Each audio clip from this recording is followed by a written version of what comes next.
ಜ್ಞಾನಾನಂದಮಯಂ ದೇವಂ ನಿರ್ಮಲಾಸ್ಫಟಿಕಾಕೃತಿಂ ಆಧಾರಾಂ ಸರ್ವವಿದ್ಯಾನಾಂ ಮಯಗ್ರೀವಾಮುಪಾಸ್ವವೇ. ಸಮಸ್ತ ತುಳಸಿ ವೀಕ್ಷಕರಿಗೆ ಶಿವಸ್ವಾಮಿ ಗುರುಜಿ ಅನಂತ ನಮಸ್ಕಾರಗಳು. ಸ್ನೇಹಿತರೆ, ಇದೇ 28ನೇ ತಾರೀಕು ಜನ್ಮಾಷ್ಟಮಿ, ಅಂದರೆ ಕೃಷ್ಣ ಜನ್ಮಾಷ್ಟಮಿ ಆಚರಿಸ್ತಕ್ಕಂಥ ಕಾಲ. ಕೃಷ್ಣ ಜನ್ಮಾಷ್ಟಮಿ, ನಾವು ಕೃಷ್ಣ ಹುಟ್ಟಿರ್ತಕ್ಕಂಥ ವಿಚಾರಗಳನ್ನು ತಗೊಳ್ಳೋದಾದರೆ ಜುಲೈ 18ನೇ ತಾರೀಕು ಅಷ್ಟಮಿ ತಿಥಿಯೊಂದು ಹುಟ್ಟಿರ್ತಕ್ಕಂಥದ್ದು. 3228 ಕ್ರಿಸ್ತ ಪೂರ್ವ, ಅಂದರೆ ಕೃಷ್ಣ ಹುಟ್ಟೋದಕ್ಕಿಂತ ಮುಂಚೆಲೇ ಹುಟ್ಟಿರ್ತಕ್ಕಂಥದ್ದು. ಹಾಗೆ ಈ ಒಂದು ಸುದಿನ ಇಲ್ಲಿಯವರೆಗೂ ಕೂಡ ನಾವು ಅದನ್ನು ಕ್ಯಾಲ್ಕುಲೇಟ್ ಮಾಡಿದಾಗ 5251 ವರ್ಷಗಳ ಕಾಲ ಕಳೆದಿದೆ. ಕೃಷ್ಣ ಪರಮಾತ್ಮ ಇದ್ದಂಥ ಒಂದು ಕಾಲವನ್ನು, ಹಾಗೆ ಹುಟ್ಟಿರ್ತಕ್ಕಂಥ ಜನ್ಮ ದಿನ ಆಚರಣೆಯನ್ನು ನಾವು ನೋಡಿದಾಗ 5251 ವರ್ಷದ ಈ ಕೃಷ್ಣ ಜನ್ಮಾಷ್ಟಮಿಯನ್ನು ನಾವು ಆಚರಣೆ ಮಾಡ್ತಾ ಇದ್ದೇವೆ.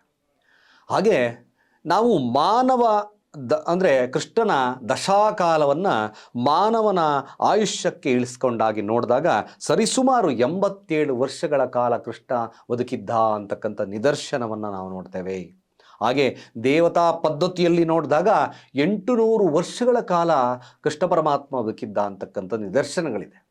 ಕೃಷ್ಣ ಪರಮಾತ್ಮ ಒಂದು ಮಹಾಭಾರತವನ್ನು, ಅಂದರೆ ಆ ಪಾಂಡವರನ್ನು ಗೆಲ್ಲಿಸ್ತಕ್ಕಂಥ ಒಂದು ಆ ಬುದ್ಧಿ ಆದರೂ ಹೇಗಿತ್ತು. ಕೃಷ್ಣ ಪರಮಾತ್ಮ ಅಂತ ಕೂಡ ಕರೆದ್ವಿ. ಮಹಾಭಾರತ ಗೀತ ಸಾರವನ್ನು ಬೋಧನೆ ಮಾಡಿರ್ತಕ್ಕಂಥ ಭಗವಂತ.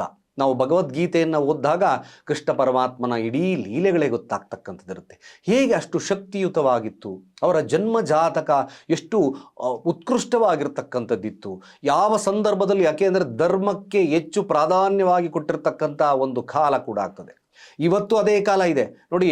ನಾನು ಹೇಳ್ತಕ್ಕಂಥದ್ದು ಸೂರ್ಯ ಚಂದ್ರರು ಇಷ್ಟು ವರ್ಷಗಳು, 5000 ವರ್ಷಗಳಿಂದ ನೋಡಿದ್ರು ಅದೇ ಸೂರ್ಯ ಚಂದ್ರ, ಅದೇ ಭೂಮಿ, ಅದೇ ಜಲ, ಅದೇ ವಾಯು ಎಲ್ಲ ಕೂಡ ಇದೆ. ಆದರೆ ನಾವು ಬದಲಾಗಿ ಹೋಗ್ತಾಗೆಲ್ಲ ಗತ ವರ್ಷಗಳು ಕಳೀತಾ ಬಂದಿದೆ. ಅದೇ ದೇವತ್ವ, ಅದೇ ರಾಕ್ಷಸತ್ವ ಎರಡೂ ಕೂಡ ಇದೆ. ಆದರೆ ಕೃಷ್ಣ ಪರಮಾತ್ಮ ಹುಟ್ಟಿರ್ತಕ್ಕಂಥ ಉತ್ಕೃಷ್ಟ ಜಾತಕ ನೋಡಿ. ಅವರು ಹುಟ್ಟಿರ್ತಕ್ಕಂಥದ್ದು ಜುಲೈ 18, 3228 ಅಂತ ಈಗಾಗಲೇ ಹೇಳಿದೆ. ಕೃಷ್ಣ ಪರಮಾತ್ಮ ಇಂದಿನ, ಅಂದರೆ ಕೃಷ್ಣ ಪೂರ್ವದಲ್ಲೇ ಹುಟ್ಟಿರ್ತಕ್ಕಂಥದ್ದು. ಮಧ್ಯರಾತ್ರಿ 12 ಗಂಟೆಯ ಸಮಯ, ಮಧುರಾದಲ್ಲಿ ಹುಟ್ಟಿರ್ತಕ್ಕಂಥ ಸಮಯ. ಈ ಒಂದು ಜನ್ಮ ಕುಂಡಲಿಯನ್ನು ಆಧಾರವಾಗಿಟ್ಕೊಂಡು ಕುಂಡಲಿಯನ್ನು ರಚನೆ ಮಾಡಿ ನೋಡಿದಾಗ, ನಾನು ಕುಂಡಲಿ ನಿಮಗೆ ಡಿಸ್ಪ್ಲೇ ಮಾಡ್ತೀನಿ, ಹಾಗೆ ಎಕ್ಸ್ಪ್ಲೈನ್ ಮಾಡ್ತೀನಿ, ನೋಡ್ಕೊಳ್ತಕ್ಕಂಥ ಕೆಲಸ ಮಾಡಿ. ಹಾಗೆ ಚಂದ್ರ ರೋಹಿಣಿ ನಕ್ಷತ್ರದಲ್ಲಿ ಕೃಷ್ಣ ಪರಮಾತ್ಮ ಹುಟ್ಟಿರ್ತಕ್ಕಂಥದ್ದು. ಲಗ್ನವೂ ಸಹ ವೃಷಭ ಲಗ್ನದಲ್ಲಿ ಜನನ. ಹಾಗೆ ಕೇತು 2ರ ಸ್ಥಾನದಲ್ಲಿದ್ದಾನೆ ನೋಡಿ. ಕೇತು 2ರ ಸ್ಥಾನ ಮಿಥುನ ರಾಶಿಯಲ್ಲಿ ಸ್ಥಿತವಾಗಿರ್ತಕ್ಕಂಥದ್ದು. ಗುರು ಉಚ್ಚನಾಗಿ ಕೂತಿರ್ತಕ್ಕಂಥದ್ದು ಕಟಕ ರಾಶಿಯಲ್ಲಿ ಸ್ಥಿತವಾಗಿದ್ದಾರೆ. ಸೂರ್ಯ ಭಗವಾನ್ ಕೂತಿರ್ತಕ್ಕಂಥದ್ದು ಸ್ವರಾಶಿ ಮೂಲ ತ್ರಿಕೋಣದಲ್ಲಿ ಪಂಚಮ ಸ್ಥಾನ, ಅಂದರೆ ಪಂಚಮ ಸ್ಥಾನದ ಅಧಿಪತಿ ಪಂಚಮ ಸ್ಥಾನದಲ್ಲೇ ಕೂತಿದ್ದಾರೆ. ವೃಷಭ ಲಗ್ನಕ್ಕೆ ಚತುರ್ಥಾಧಿಪತಿಯಾಗಿರ್ತಕ್ಕಂಥ ಸೂರ್ಯ 4ಥ ಭಾವದಲ್ಲೇ ಕೂತಿದ್ದಾರೆ. ಹಾಗೆ ಉಚ್ಚ ಸ್ಥಾನವಾಗಿ ಬುಧ ಕೂತಿದ್ದಾರೆ, ಪಂಚಮ ಸ್ಥಾನ. ಯಾಕೆ ಬುದ್ಧಿ, ಕೃಷ್ಣ ಪರಮಾತ್ಮನಿಗೆ ಅಷ್ಟೊಂದು ಬುದ್ಧಿ ಹೇಗಿತ್ತು ಅಂದರೆ ನೋಡಿ, ತೃತೀಯ ಭಾವದ ಅಧಿಪತಿ ಚಂದ್ರ ಲಗ್ನ ಭಾವದಲ್ಲಿದ್ದಾನೆ. ಅನೇಕ ಕಷ್ಟಗಳನ್ನು ಸಹಿಸಿದ್ರು ಯಾವಾಗಲೂ ಕೂಡ ಮುಗುಳ್ನಕ್ಕಂಥದ್ದು ಕೃಷ್ಣ ಪರಮಾತ್ಮನ ತತ್ವ. ಹಾಗೆ ಶನಿ ಉಚ್ಚನಾಗಿ, ಅಂದರೆ ದಶಮಾಧಿಪತಿ 9 ಮತ್ತು 10ರ ಅಧಿಪತಿ ಕೂತಿರ್ತಕ್ಕಂಥ ಸ್ಥಾನ ತುಲಾರಾಶಿ ಉಚ್ಚ ಸ್ಥಾನದಲ್ಲಿ ಕೂತಿದ್ದಾರೆ. ಜೊತೆಗೆ ಸ್ವರಾಶಿಯಲ್ಲಿ ಶುಕ್ರ ಕೂತಿರೋದ್ರಿಂದ ಶನಿ ಮತ್ತು ಶುಕ್ರನ ಸಂಗಮ ಅಂತ ಕೂಡ ನೋಡಿದ್ವಿ. ಹಾಗೆ ರಾಹು ಅಷ್ಟಮ ಭಾವದಲ್ಲಿ ಸ್ಥಿತವಾಗಿರ್ತಕ್ಕಂಥದ್ದು.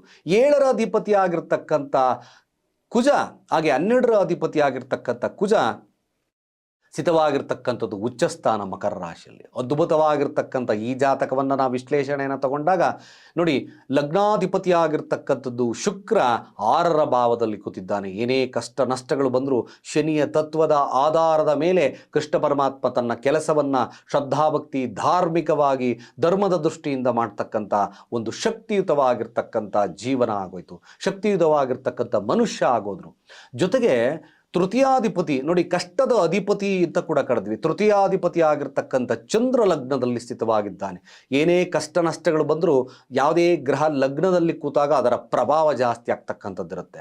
ಚಂದ್ರನ ಬೆಳಕು ಅಂತ ನೋಡಿದ್ವಿ, ಅಂದರೆ ಅಷ್ಟೇ ಸೀಮಿತ. ಏನೇ ಕಷ್ಟ ನಷ್ಟಗಳು ಬಂದರೂ ಚಂದ್ರನ ಉಚ್ಚಸ್ಥಾನದಲ್ಲಿರೋದ್ರಿಂದ ಎಲ್ಲವನ್ನ ಎಷ್ಟೇ ಮಾನಸಿಕ ದೃಢತೆಯನ್ನು ತಗೊಂಡಿರ್ತಕ್ಕಂಥ ಕೃಷ್ಣ ಪರಮಾತ್ಮ ಅಲ್ವಾ. ಹಾಗೆ ಇವರ ಜನ್ಮ ಒಂದು ಹುಟ್ಟಿರ್ತಕ್ಕಂಥದ್ದು ಅವರು ಬಂದೀಖಾನೆಯಲ್ಲಿ ಹುಟ್ಟಿರ್ತಕ್ಕಂಥದ್ದು ನೋಡಿ. 12ರ ಅಧಿಪತಿ ಆಗಿರ್ತಕ್ಕಂಥದ್ದು 9ರ ಭಾವದಲ್ಲಿ ಜನನ, 9ರ ಭಾವ ದೃಷ್ಟಿ, ಕುಜನ ದೃಷ್ಟಿ 4ರ ಭಾವಕ್ಕೆ ಸೀಮಿತವಾಗಿರೋದ್ರಿಂದ ಜನನವಾಗಿದ್ದು ಕೂಡ ನಾವು ನೋಡ್ತಕ್ಕಂಥದ್ದು ಈ ಬಂದೀಖಾನೆಯಲ್ಲಿ ಕೃಷ್ಣ ಪರಮಾತ್ಮ ಅಲ್ಲಿ ಹುಟ್ಟಿರ್ತಕ್ಕಂಥ ಸ್ಥಳ ಕೂಡ ಆಗುತ್ತೆ.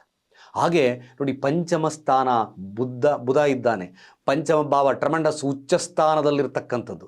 ಈ ಉಚ್ಚ ಸ್ಥಾನದ ಬುಧ ಅತಿಯಾದಂಥ ಬುದ್ಧಿ, ಏನೇ ಕಷ್ಟ ನಷ್ಟಗಳು ಬಂದರೂ ಯಾವ ರೀತಿಯಾಗಿ ಶತ್ರುವನ್ನು ದಮನ ಮಾಡಬೇಕು ಅಂತಕ್ಕಂಥದ್ದು ಬುಧನ ಅಂದರೆ ಈ ಕೃಷ್ಣ ಪರಮಾತ್ಮನ ತತ್ವ ಆಗಿತ್ತು. ಅಷ್ಟು ಬುದ್ಧಿ ಫಾಸ್ಟ್ ಇತ್ತು ಅಂತ ಅರ್ಥ ಅಲ್ಲಿಗೆ. ಹಾಗೆ 6ರ ಭಾವದಲ್ಲಿ ಶನಿ, ಶತ್ರುವನ್ನು ನಿಶ್ಶೇಷ ಮಾಡ್ತಕ್ಕಂಥ ಚಾಕಚಕ್ಯತೆ ಕೃಷ್ಣ ಪರಮಾತ್ಮನಿಗಿತ್ತು. ಶುಕ್ರ ಇರೋದ್ರಿಂದ ಕ್ರಿಯೇಟಿವ್ ಆಗಿ ಯೋಚನೆ ಮಾಡಬೇಕಾಗಿರ್ತಕ್ಕಂಥದ್ದಿತ್ತು. ಅದಕ್ಕೋಸ್ಕರ ನೋಡಿ, ಪಂಚಮ ಭಾವ ಸ್ನೇಹಿತ ಯಾರು? ಅರ್ಜುನನಿಗೆ ಗೀತ ಉಪದೇಶ ಮಾಡಿರ್ತಕ್ಕಂಥದ್ದು ಈ ತತ್ವದ ಆಧಾರದ ಮೇಲೆ ಅಂತ ನೋಡ್ತೀವಿ. ಇನ್ನು ಸಪ್ತಮಾಧಿಪತಿ ಸಾಂಸಾರಿಕ ಜೀವನ 9, ಅನೇಕ ಸಪ್ತಮಾಧಿಪತಿ 9ರ ಭಾವದಲ್ಲಿದ್ದಾನೆ. ಅನೇಕ ಕಷ್ಟ ನಷ್ಟಗಳ ಅನೇಕವಾಗಿರ್ತಕ್ಕಂಥ ಗೋಪಿಕಾ ಸ್ತ್ರೀಯರನ್ನು ಹೊಂದಿರತಕ್ಕಂಥ ಈ ಕೃಷ್ಣ ಪರಮಾತ್ಮ ಯಾರನ್ನೂ ಹೊಂದಿದ್ರು, ಎಷ್ಟೇ ಗೋಪಿಕಾ ಸ್ತ್ರೀಯರನ್ನು ಹೊಂದಿದ್ರು ಸಹಿತ ಅವರೆಲ್ಲರಿಗೂ ಕೂಡ ಗಂಡನಾಗಿ ಇದ್ದ ಅಂತಕ್ಕಂಥದ್ದು. ಯಾರಿಗೂ ಕೂಡ ಮೋಸವನ್ನು ಮಾಡ್ದಲೆ ಎಲ್ಲರಿಗೂ ಸರ್ವಧರ್ಮ ಸಮನ್ವಿತವಾಗಿ ಕೃಷ್ಣ ಪರಮಾತ್ಮ ಇದ್ದಿರತಕ್ಕಂಥ ಗೋಚಾರವನ್ನು ನೋಡ್ತೀವಿ. ಇಲ್ಲಿ ವಿಶೇಷವಾಗಿ ನಾವು ನೋಡ್ತಕ್ಕಂಥದ್ದು ರಾಹುಕೇತು, 2ರ ಭಾವ ಕೇತು, ಹಾಗೆ ಅಷ್ಟಮ ಸ್ಥಾನದಲ್ಲಿ ರಾಹು. ಇವೆರಡು ಗ್ರಹಗಳನ್ನು ನಾವು ತಗೊಂಡಾಗ ವಿಶೇಷವಾಗಿ 2ರ ಭಾವ ಯಾವಾಗಲೂ ಕೃಷ್ಣ ಪರಮಾತ್ಮ ಕೆಲಸದಲ್ಲಿ ತಲ್ಲೀನರಾಗಿದ್ದರು ಬಿಟ್ಟರೆ ಯಾವಾಗಲೂ ಕೂಡ ಜೊತೆಗೆ ಸಾಂಸಾರಿಕ ಜೀವನದಲ್ಲಿ ಹೆಚ್ಚು ತಲ್ಲೀನರಾಗಿಲ್ಲ. ಲಗ್ನಾಧಿಪತಿ ಆಗಿರತಕ್ಕಂಥದ್ದು 6ರ ಭಾವ ಯಾವಾಗಲೂ ತನ್ನ ಧಾರ್ಮಿಕ, ಯಾಕೆಂದರೆ 9ರ ಅಧಿಪತಿ ಜೊತೆ ಕೂತಿದ್ದಾರೆ. 9ರ ಅಧಿಪತಿ ಜೊತೆ ಲೋಕ ಕಲ್ಯಾಣಕ್ಕೋಸ್ಕರ ತನ್ನ ದೇಹವನ್ನೇ ಮುಡಿಪಾಗಿಟ್ಟಿರ್ತಕ್ಕಂಥದ್ದು ಕೃಷ್ಣ ಪರಮಾತ್ಮ. ಗೀತಸಾರದಲ್ಲಿ ಯಾವ ರೀತಿ ಮನುಷ್ಯನು ಬದುಕಬೇಕು, ಯಾವ ರೀತಿಯಾದಂಥ ಧರ್ಮವನ್ನು ಆಚರಣೆ ಮಾಡಬೇಕಾಗ್ತದೆ, ಇವೆಲ್ಲ ವಿಚಾರಗಳನ್ನು ತೋರಿಸ್ಕೊಟ್ಟಿರ್ತಕ್ಕಂಥ ಈ ಜನ್ಮ ಜಾತಕ. ಹಾಗೆ ತೃತೀಯ ಭಾವದಲ್ಲಿ ಯಾರಿದ್ದಾರೆ? ಗುರು ಇದ್ದಾರೆ, ಅಷ್ಟಮಾಧಿಪತಿ ಆಗಿರ್ತಕ್ಕಂಥದ್ದು. ಹಾಗೆ ಏಕಾದಶ ಭಾವದ ಅಧಿಪತಿ ಆಗಿರ್ತಕ್ಕಂಥ ಗುರು ತೃತೀಯ ಭಾವದಲ್ಲಿ ಧೈರ್ಯಕ್ಕೆ ಇನ್ನೊಂದು ಮುಖನೇ ಶ್ರೀಮಾನ್ ಕೃಷ್ಣ ಅಂತಕ್ಕಂಥ ತತ್ವವನ್ನು ಸಾರ್ತಕ್ಕಂಥದ್ದಿರುತ್ತೆ. ಗುರು ತೃತೀಯ ಭಾವದಲ್ಲಿ ಆದಷ್ಟು ಕೂಡ ಒಳ್ಳೆಯ ಕಷ್ಟ ನಷ್ಟಗಳು, ಏನೇ ಕಷ್ಟ ನಷ್ಟಗಳು ಬಂದರೂ ಕೂಡ ಗುರುವಿನ ತತ್ವ ಆದಷ್ಟು ಕೂಡ ಈ ಜನ್ಮ ಜಾತಕವನ್ನು ಕಾಪಾಡ್ತಕ್ಕಂಥದ್ದಿರುತ್ತೆ. ಗುರು ಅಷ್ಟಮ ಸ್ಥಾನದ ಅಧಿಪತಿ ಆಗಿರ್ತಕ್ಕಂಥದ್ದು ಉಚ್ಚ ಸ್ಥಾನದಲ್ಲಿದೆ. ಏನೇ ಕಷ್ಟ ನಷ್ಟಗಳು ಬಂದರೂ ನನ್ನ ಆದೇಶದ ಮೇಲೆಗೆ ಅಂದರೆ ತೀರ್ತಕ್ಕಂಥದ್ದು ಕೂಡ ನಾವು ನೋಡ್ಬೋದು. ಹಾಗೆ ಏಕಾದಶ ಅಧಿಪತಿ ಕೂಡ ತೃತೀಯ ಭಾವದಲ್ಲಿ ಖಂಡಿತವಾಗಿ ಶ್ರಮದಿಂದ ಎಲ್ಲವನ್ನು ಸಾಧಿಸ್ತಕ್ಕಂಥದ್ದಿರುತ್ತೆ. ಯಾವಾಗಲೂ ಕೃಷ್ಣನ ತತ್ವ ಏನು? ಏನೇ ಕೆಲಸವನ್ನು ಮಾಡು, ಧಾರ್ಮಿಕವಾಗಿರು, ಧರ್ಮಯುತವಾಗಿರತಕ್ಕಂಥ ಸಂದೇಶ ತುಂಬ ಜಾಸ್ತಿ ಇದೆ.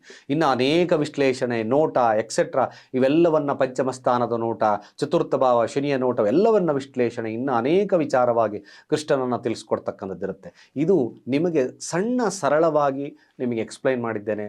ಚಂದ್ರನ ಅಂದರೆ ವಿಶೇಷವಾಗಿ ಕೃಷ್ಣ ಜನ್ಮಾಷ್ಟಮಿ ನಮಗೆ ಹತ್ರ ಬರೋದ್ರಿಂದ ಆದಷ್ಟು ಕಷ್ಟಗಳನ್ನು ದೂರ ಮಾಡಲಿಕ್ಕೋಸ್ಕರ ಓಂ ಕ್ಲೀಂ ಕೃಷ್ಣಾಯ ನಮಃ, ಓಂ ಕ್ಲೀಂ ಕೃಷ್ಣಾಯ ನಮಃ, ಓಂ ಕ್ಲೀಂ ಕೃಷ್ಣಾಯ ನಮಃ ಈ ಮಂತ್ರ ನಿಮ್ಮ ಎಲ್ಲ ಸರ್ವ ಸಂಕಷ್ಟಗಳನ್ನು ದೂರ ಮಾಡ್ತಕ್ಕಂಥ ಶಕ್ತಿಯನ್ನು ಕೊಡುತ್ತೆ. ಸಾಧ್ಯವಾದಷ್ಟು ಈ ಮಂತ್ರಗಳನ್ನು ಹೇಳಿ ಕೃಷ್ಣ ಪರಮಾತ್ಮನ ಆರಾಧನೆ ಮಾಡಿ ಅಂತ ಹೇಳ್ತಾ ಸರ್ವೇ ಜನ ಸುಖಿನೋ ಭವಂತು.